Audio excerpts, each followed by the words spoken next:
Pendant des décennies, ce problème n'avait aucune solution, ni par les satellites, ni par les drones de reconnaissance, ni par l'architecture de renseignement électromagnétique la plus avancée que les États-Unis aient jamais déployée au-dessus d'un théâtre contesté.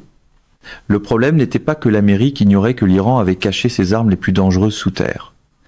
Le problème, c'est que savoir qu'une chose existe et savoir exactement où elle se trouve sont deux réalités complètement différentes. Surtout quand cette chose est enfouie sous 500 mètres de montagne côtière iranienne. Et sans coordonnées précises, sans position GPS, confirmer qu'un ordinateur de ciblage peut utiliser, aucun dispositif de frappe ne peut accomplir quoi que ce soit. On ne peut pas bombarder un concept. On ne peut pas envoyer un missile de croisière vers une zone générale en espérant détruire un arsenal. Il faut connaître les portes, il faut connaître les tunnels. Il faut connaître l'emplacement physique exact où l'arme et son équipage émergent lorsque l'ordre est donné. Le 7 mai 2026, le corps des gardiens de la révolution islamique, le CGRI, a donné à l'Amérique toutes les adresses dont elle avait toujours eu besoin, d'un seul coup, en ouvrant toutes les portes simultanément. Commençons par ce qui était réellement caché sous l'île de Keshm. Parce que tant qu'on ne comprend pas l'ampleur de ce que l'Iran a construit là, dessous pendant 2 décennies, les événements du 7 mai ressemblent à une escarmouche navale. Ce n'en était pas une. À partir du début des années 2000, puis avec une accélération après 2010, le CGRI a creusé profondément dans la roche sédimentaire dure et les formations salines de l'île. Un terrain naturellement résistant aux frappes aériennes et aux munitions anti-bunker. Ce qui en est sorti, c'est un réseau souterrain de tunnels, d'installations de lancement, de dépôts de stockage et de centres de commandement qui s'étendrait sur des dizaines de kilomètres sous la surface. Le CGRI lui-même a publiquement utilisé l'expression « ville de missiles » pour décrire ces complexes. Et Keshmer est considéré comme le plus important. La plus grande île du Moyen-Orient, longue de 135 km, située à l'entrée orientale du détroit d'Ormuz, le point d'étranglement maritime le plus critique au monde, avec des voies navigables qui ne font que 33 km de largeur à leur point le plus étroit. Keshem n'est pas simplement près du détroit, elle est dedans.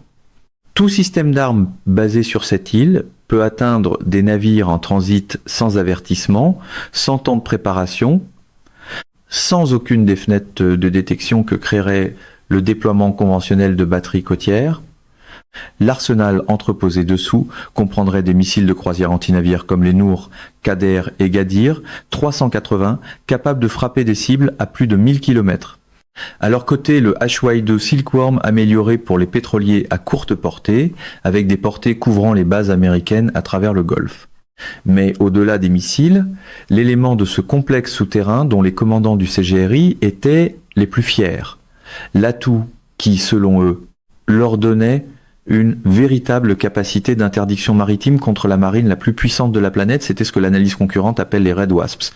Des vedettes d'attaque rapides, des centaines, stockées dans des bases navales souterraines creusées dans le flanc de la montagne côtière, invisibles à tous les systèmes de capteurs aériens surveillant la côte iranienne.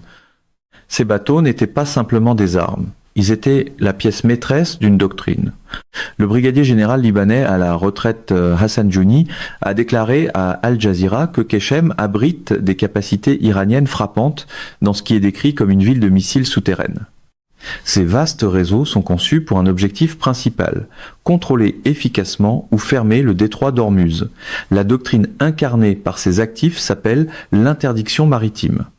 Et c'est la réponse asymétrique à la question que toute marine plus petite finit par se poser lorsqu'elle regarde les groupes aéronavals américains et se demande comment menacer quelque chose d'aussi puissant. La réponse trouvée par l'Iran, c'était la saturation. Pas un missile, mais des centaines simultanément.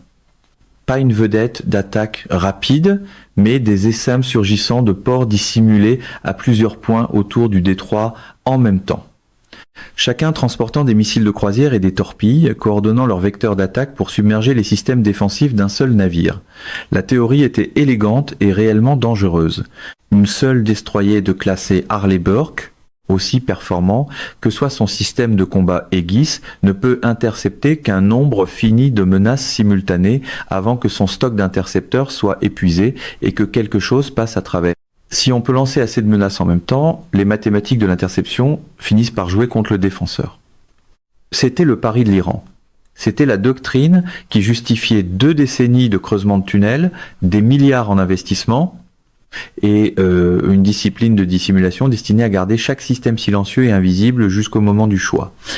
Le problème de cette doctrine n'était pas sa logique. Le problème, c'est qu'elle n'avait jamais été testée contre ce qu'elle était censée vaincre. Et le 7 mai, les commandants du CGRI ont vu 3 destroyers américains traverser le détroit d'Ormuz dans le cadre de Project Freedom, l'opération navale américaine visant à escorter le commerce maritime dans des eaux que l'Iran avait minées et bloquées depuis la fin février, et ils ont conclu que le moment était venu. Le CENTCOM a confirmé que les forces iraniennes avaient lancé plusieurs missiles, drones et petites embarcations contre l'USS Truxtun, l'USS Rafael Peralta et l'USS Mason, pendant que les navires de guerre traversaient cette voie stratégique vers le golfe d'Oman. L'armée américaine a déclaré « Aucun navire américain n'a été touché ». Cette dernière phrase contient tout le problème stratégique de l'Iran, comprimé en 10 mots. La doctrine a échoué. Le piège, lui, a réussi parce que le piège n'était pas l'attaque iranienne. Le piège, c'était ce que l'Amérique avait positionné pour la recevoir. Parlons donc de ce qui attendait réellement de l'autre côté de ces portes ouvertes, parce que c'est la partie du 7 mai que la machine de propagande du CGRI travaille sans relâche à cacher au public iranien.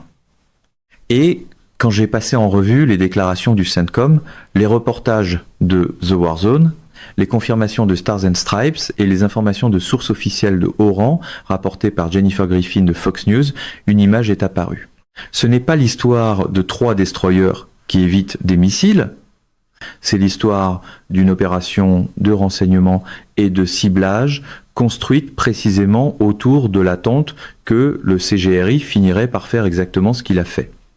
Commençons par les 3 navires eux-mêmes, parce que l'évaluation du CGRI qui les voyait comme des cibles vulnérables fut la première erreur de calcul dans une série d'erreurs qui ont défini le 7 mai.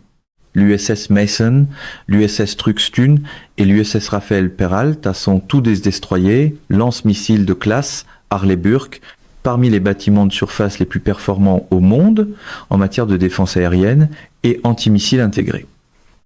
Chacun embarque le système de combat Aegis, une architecture de radar à réseau phasé et de contrôle de tir capable de suivre simultanément des centaines de menaces aériennes. De les classer par type et par priorité et de coordonner des solutions d'interception sur plusieurs engagements simultanés à différentes altitudes et vitesses. Chacun est équipé de missiles intercepteurs SM-2 et SM-6, couvrant des menaces allant des missiles de croisière volant au ras de la mer aux véhicules de rentrée balistique. Chacun possède des systèmes de guerre électroniques conçus pour tromper et dégrader les systèmes de guidage entrants, ainsi que des systèmes d'armes rapprochés qui constituent la dernière couche défensive contre tout ce qui traverse les enveloppes d'interception extérieure. Ces navires n'étaient pas vulnérables. Ils faisaient partie des bâtiments de surface les plus capables jamais construits. Ils avaient été positionnés pour avoir l'air vulnérables. Cette distinction est toute la logique opérationnelle de ce qui s'est passé le 7 mai.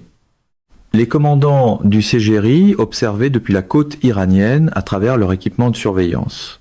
Ils ont vu 3 destroyers américains dans ce que leur doctrine identifiait comme l'enveloppe d'engagement idéale, près de la côte iranienne, apporter des batteries de missiles côtières, apporter des SM de vedettes d'attaque rapide que la doctrine d'interdiction maritime asymétrique prescrivait précisément pour ce scénario.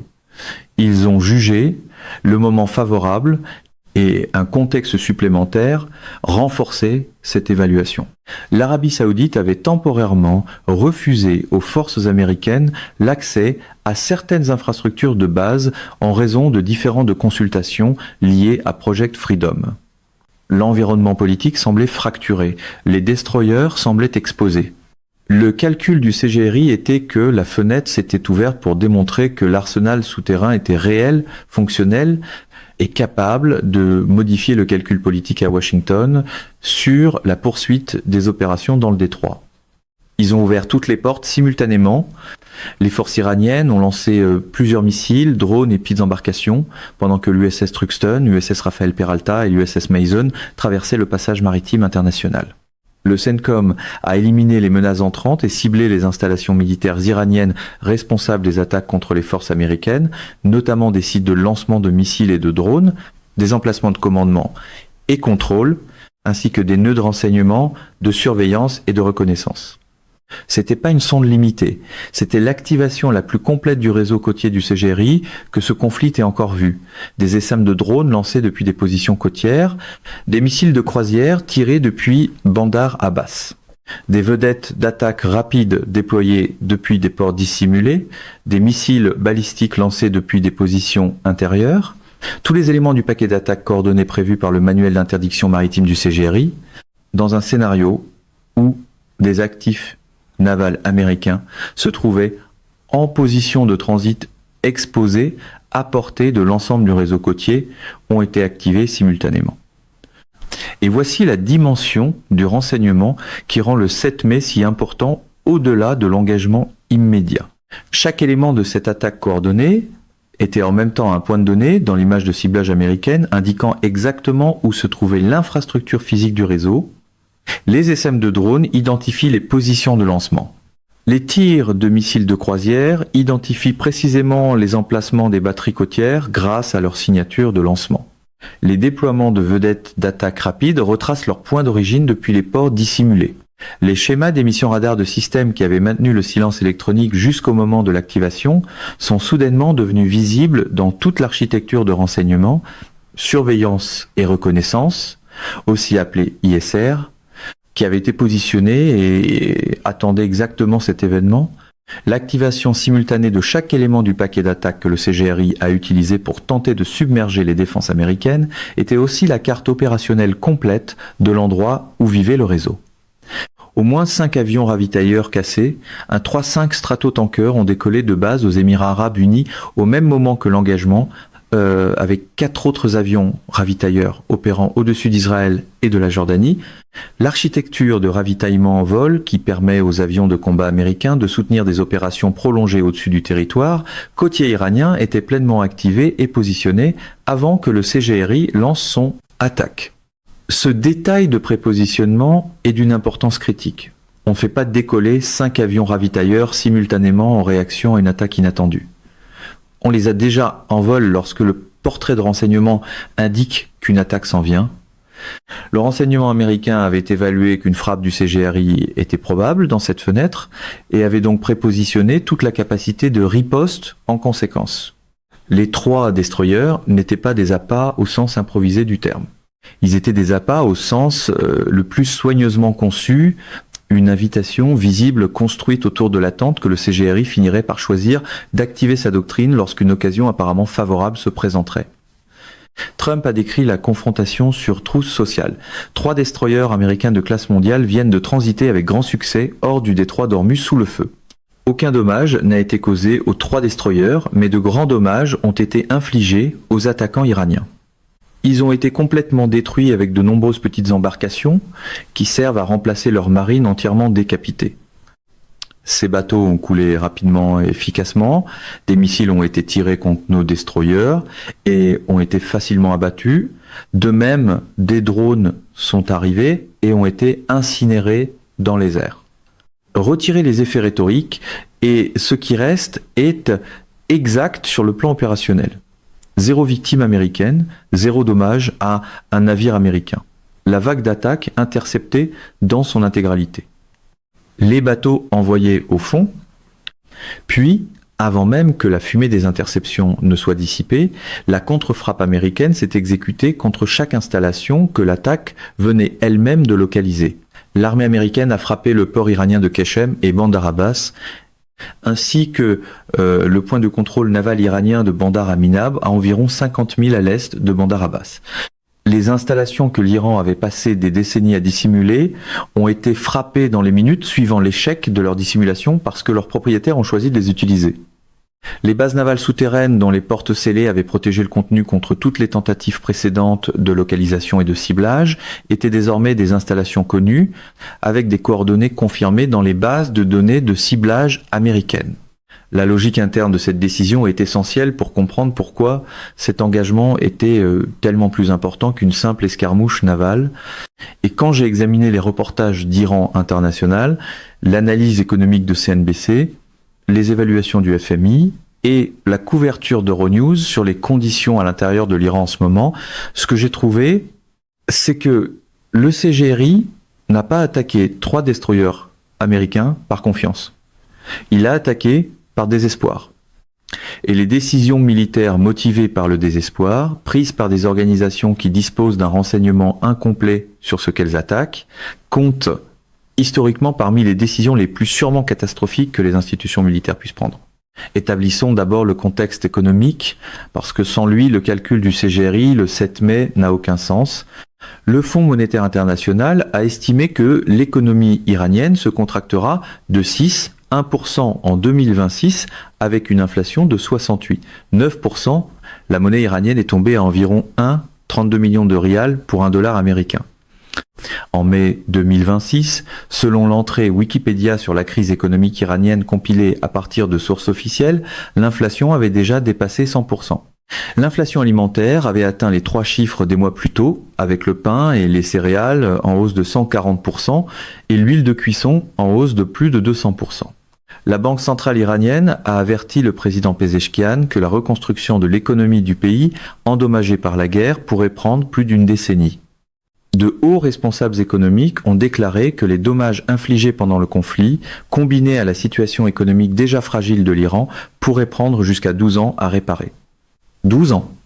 Cette évaluation est venue de l'intérieur même des institutions financières du régime, livrée directement au président au cours des dernières semaines, non pas par des groupes de réflexion occidentaux, non pas par une analyse étrangère hostile, mais par les personnes responsables de gérer l'argent de l'Iran.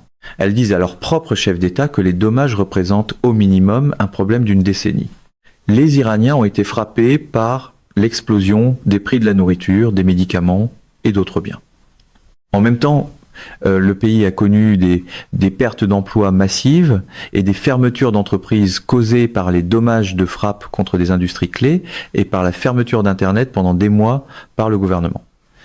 Le coût économique de la guerre et du blocus naval américain a été très substantiel et sans précédent pour l'Iran. Une entraîneuse physique vivant au centre-ville de Téhéran a déclaré à Euronews, sous anonymat par crainte pour sa sécurité, que le système s'effondrait tout simplement, des mises à pied partout. La dernière fois qu'elle a acheté de la viande remontait à 2 mois, et les séances de thérapie auxquelles elle participait étaient devenues inabordables. Ce n'est pas un indicateur économique abstrait. C'est un être humain qui décrit la réalité vécue de ce que le blocus produit à l'intérieur de l'Iran en ce moment, en mai 2026, pendant que le CGRI dit à son public qu'il est en train de gagner. Et c'est ici que la dimension interne de la décision du 7 mai devient visible. Les États-Unis avaient envoyé à l'Iran un protocole d'entente 3 jours avant l'engagement, proposant un cadre de négociation de 30 jours pendant lequel le blocus et Project Freedom seraient suspendus en échange d'une participation iranienne de bonne foi aux pourparlers. La date limite pour une réponse iranienne est passée sans aucune communication de Téhéran. À l'intérieur de l'Iran, ce silence reflétait la guerre civile institutionnelle entre le gouvernement civil du président Pezeshkian, qui comprenait la proposition américaine comme la meilleure sortie diplomatique disponible pour l'Iran d'une situation militaire qu'il ne pouvait pas renverser, et la structure de commandement du CGRI, qui avait systématiquement élargi son autorité tout au long du conflit et qui voyait tout règlement négocié comme une capitulation institutionnelle. Les tensions renouvelées liées au blocus américain pourraient couper 70% des revenus d'exportation de l'Iran. Le blocus visant les ports iraniens et imposant des restrictions partielles dans le détroit d'Ormuz est entré en vigueur à 10h, heure de l'Est. La forte dépendance de l'Iran aux voies maritimes du Sud laisse son économie exposée aux perturbations maritimes, avec plus de 90% de son commerce annuel passant par le détroit d'Ormuz. Le CGRI a calculé que le moment politique du 7 mai pourrait générer le type de pression politique sur Washington qui forcerait une position de négociation plus favorable avant l'émergence éventuelle des termes du cessez-le-feu. Le CGRI devait changer l'équation. Il a choisi l'escalade militaire comme outil. Le calcul a échoué dans toutes les dimensions où il devait réussir. L'attaque a produit 0 victime américaine. Trump a qualifié les frappes de jeudi de petites tapes affectueuses lors d'un appel téléphonique avec ABC News. Le cessez-le-feu tient, il est en vigueur, a-t-il dit. L'impact diplomatique de l'engagement a été précisément l'inverse de ce que le CGRI voulait. Au lieu de générer une pression sur Washington pour modérer sa position, l'attaque a produit une solidarité renouvelée parmi les États du Golfe qui hésitaient. Au lieu de démontrer la puissance de la doctrine iranienne d'interdiction maritime, elle a démontré son échec opérationnel complet face au système qu'elle devait vaincre. Et au lieu de protéger l'infrastructure souterraine qui constituait le dernier levier militaire significatif de l'Iran dans le détroit, l'attaque a révélé les emplacements précis de cette infrastructure et fournit la justification juridique et opérationnelle des frappes américaines contre chaque installation que les signatures de l'attaque venaient de cartographier. La dimension propagandiste de l'après-coup mérite une attention particulière parce qu'elle montre à quel point le CGRI est devenu prisonnier de l'écart entre ce qu'il raconte à sa population et ce qui s'est réellement passé. La marine du CGRI a affirmé que 3 navires de guerre américains avaient fui la voie stratégique après avoir subi des dommages importants. Des foules se sont rassemblées ensuite sur la place de la Révolution à Téhéran pour célébrer ce que la télévision d'État iranienne décrivait comme une attaque dévastatrice contre des actifs navals américains. C'était une célébration réelle d'une victoire qui n'a pas eu lieu. Elle était construite sur le récit d'événements qui ne se sont pas produits et diffusée à une population dont l'accès à l'information alternative a été réduit à environ 1% du trafic Internet normal par l'infrastructure de censure de guerre du régime. La machine de propagande du CGRI peut être prise dans un piège de sa propre fabrication après avoir proclamé la victoire dans un engagement qui a produit 0 victime américaine et la destruction des propres forces d'attaque iraniennes. Elle fait maintenant face à un problème de crédibilité interne qui s'aggrave avec chaque fuite passant par les connexions Internet satellitaires et les VPN que même la censure la plus complète ne peut pas totalement supprimer. Le public iranien, qui a célébré sur la place de la Révolution le 7 mai, célébrait une histoire.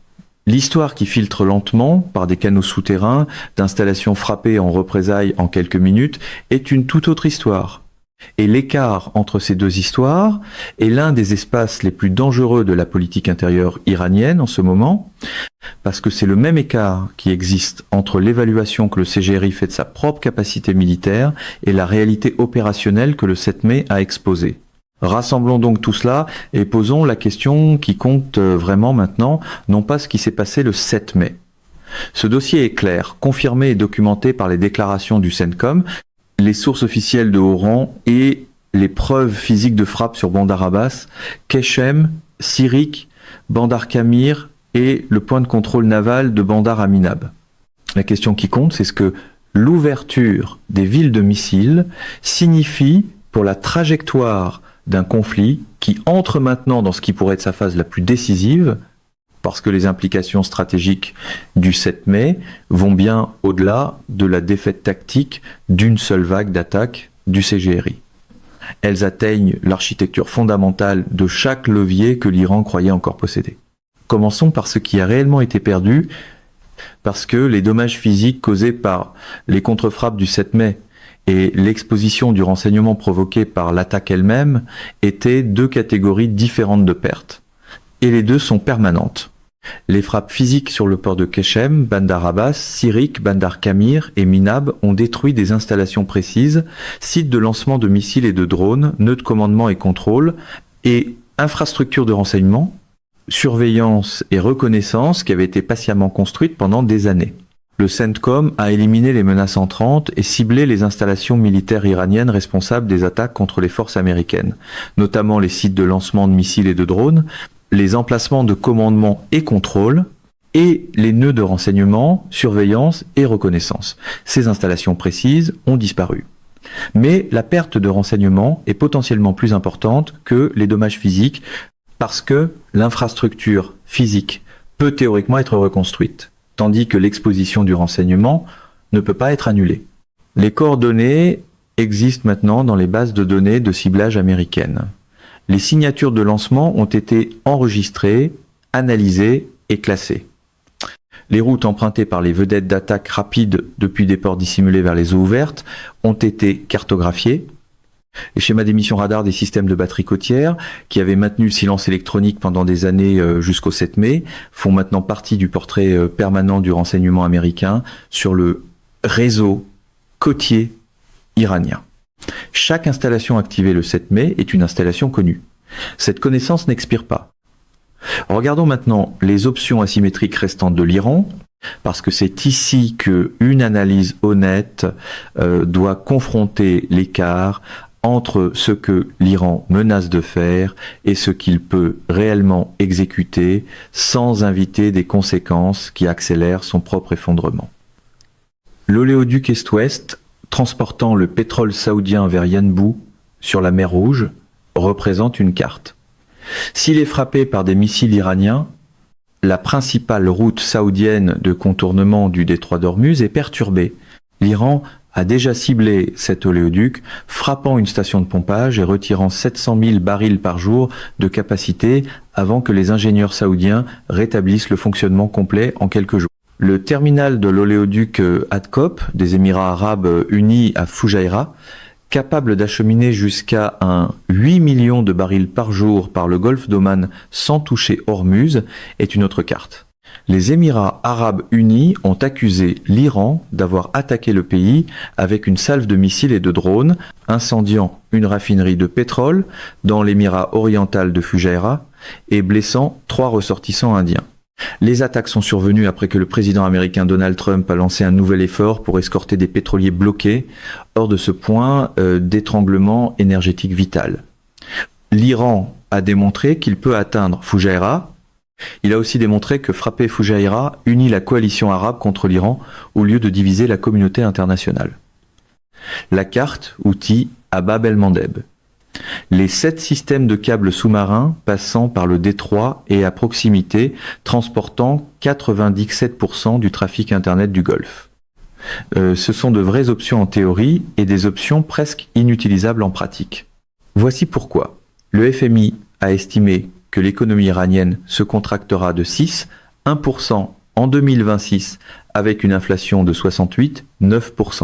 La monnaie iranienne est tombée à environ 32 millions de rials pour $1 américain. Chaque carte d'escalade que l'Iran joue ne change pas cette trajectoire. Elle l'accélère. Frapper l'infrastructure énergétique saoudienne amène officiellement Riyad dans une confrontation militaire directe. Et nous savons maintenant, depuis la confirmation de Reuters du 12 mai, que l'escalade enlève toute retenue internationale restante à la réponse américaine, que l'Iran réussit encore à tenir à distance grâce au fragile cadre de cessez-le-feu. Frapper des câbles sous-marins est un acte de guerre contre l'infrastructure qui retirait les derniers vestiges de couverture diplomatique chinoise et russe sur lesquels l'Iran s'appuie au Conseil de sécurité de l'ONU. Chaque carte que l'Iran détient est réelle en théorie. Chaque carte que l'Iran détient se transforme en position pire en pratique. Les commandants du CGRI comprennent cela, et cette compréhension est précisément ce qui alimente le type de calcul désespéré qui a produit le 7 mai. Si chaque option disponible mène à un pire résultat, regardons l'économie. Le gouverneur de la Banque centrale aurait exhorté Pezeshkian à prendre des mesures urgentes pour stabiliser l'économie, notamment rétablir l'accès complet à Internet et poursuivre un accord de paix avec les États-Unis. Cette voie interne, celle du gouverneur de la Banque centrale d'Iran, la personne responsable de gérer les finances de la République islamique, exhortant le président à chercher un accord de paix, dit quelque chose d'important sur la direction réelle de la pression décisionnelle à l'intérieur du régime. Le CGRI veut continuer à se battre. Le gouvernement civil comprend l'arithmétique économique. Le cadre de cessez-le-feu que Trump a décrit comme étant sous respirateur artificiel après l'attaque iranienne canalise la pression par des décisions internes plutôt que par une confrontation ouverte. Et les États-Unis sont positionnés pour exploiter exactement cette tension interne. 3 groupes aéronavals dans le théâtre. L'architecture de ravitaillement en vol, démontrée comme pleinement activée et prépositionnée avant que le CGRI ne bouge le 7 mai. Le CENTCOM a déclaré qu'il ne cherchait pas l'escalade, mais qu'il restait positionné et prêt à protéger les forces américaines. Cette formulation, positionné et prêt, n'est pas un langage diplomatique passe-partout. C'est une déclaration opérationnelle précise adressée simultanément à la structure de commandement du CGRI et au gouvernement civil. Au CGRI, elle dit « Nous savons maintenant où tout se trouve et la prochaine activation vous coûtera plus cher que la dernière ». Au gouvernement civil, elle dit le chemin qui coûte moins cher passe par la table des négociations, pas par le détroit. La doctrine d'interdiction maritime que l'Iran a passé 4 décennies à construire et des milliards à financer, cette doctrine dont les forces ont lancé plusieurs missiles, drones et petites embarcations contre l'USS Truxtun, l'USS Rafael Peralta et l'USS Mason, pendant que les navires de guerre traversaient la voie stratégique, a complètement échoué. Aucun actif américain n'a été touché. En échouant, elle a révélé l'infrastructure qui la soutenait. En révélant cette infrastructure, elle a remis aux planificateurs américains les données de ciblage qu'ils n'avaient pas réussi à assembler par la surveillance seule. Les villes de missiles ne sont plus secrètes. Leurs portes ont été ouvertes, leurs emplacements confirmés et leur contenu frappé. La précieuse dissimulation qui leur donnait leur valeur a disparu. La route de l'Iran se rétrécit dans toutes les directions à la fois, militairement, économiquement, diplomatiquement et maintenant informationnellement, alors que l'écart entre la victoire proclamée par le régime et la réalité opérationnelle se propage lentement à travers la barrière de censure dans la conscience d'une population qui paie la nourriture à des prix à 3 chiffres pendant que son gouvernement célèbre des batailles qu'il n'a pas gagnées. Le piège a été tendu avec 3 destroyers et une architecture ISR construite pour recevoir exactement l'attaque que la propre doctrine du CGRI l'obligeait à lancer. Le CGRI a mordu à l'hameçon. Les portes des villes de missiles se sont ouvertes et l'Amérique attendait déjà de l'autre côté, avec les coordonnées qu'elle tentait de trouver depuis 20 ans. Mesdames et messieurs, notre émission d'aujourd'hui s'arrête ici. Nous vous invitons à partager votre avis personnel dans la section des commentaires ci-dessous. Perspective politique vous salue et vous donne rendez-vous très bientôt.